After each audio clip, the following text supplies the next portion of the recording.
অচক্ষ নামাজ পড়েই ভেবে বসবেন না যে অনেক কিছু করে ফেলছে। এক চিল্লা দিয়ে মনে করে ফেলবেন না যে দিনের জন্য অনেক কিছু করে ফেলছে।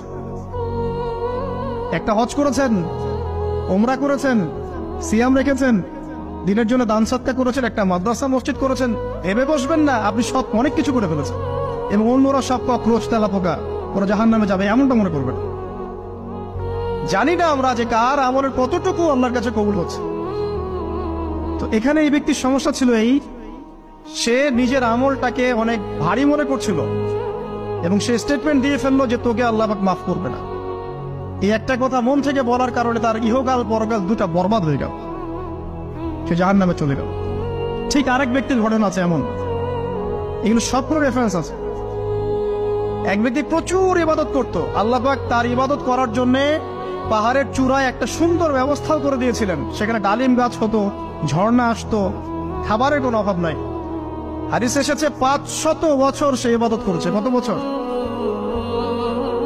কিয়ামতের মাঠে এই ব্যক্তির অবস্থা এমন হবে, তাকে জান্নাতে প্রবেশ করানোর জন্য নিয়ে যেতে বলা হবে যাও আমার রহমতে জান্নাতে চলে যাও। আল্লাহ পাক তাকে এই কথাটা বলবেন, কিন্তু এই ব্যক্তি বলবে আমার আমলের কারণে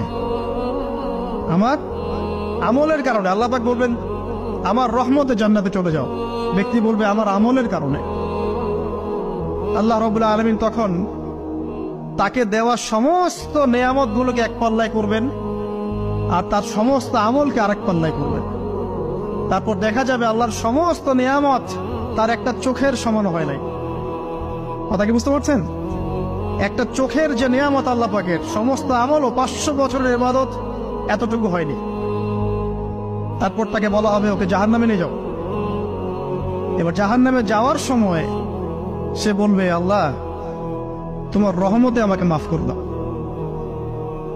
তখন আল্লাহ পাক তাকে আবার ডেকে নিয়ে আসবে, বলবেন যে তোমাকে যে আমি ইবাদত করার জায়গা করে দিয়েছিলাম, এটাকে তুমি নিজে করেছো না আমি করেছি?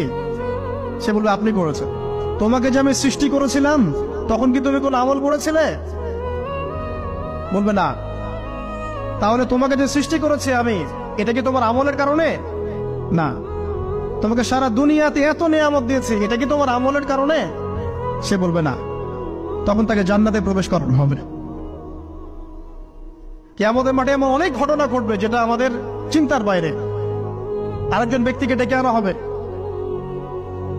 যে ব্যক্তি একটা দুটা নয় বরং 100টা খুন করেছে। সে 99 জন মানুষকে হত্যা করার পর ফতোয়া খুঁজে বেড়াচ্ছিল যে আমার তওবা কবুল হবে কিনা।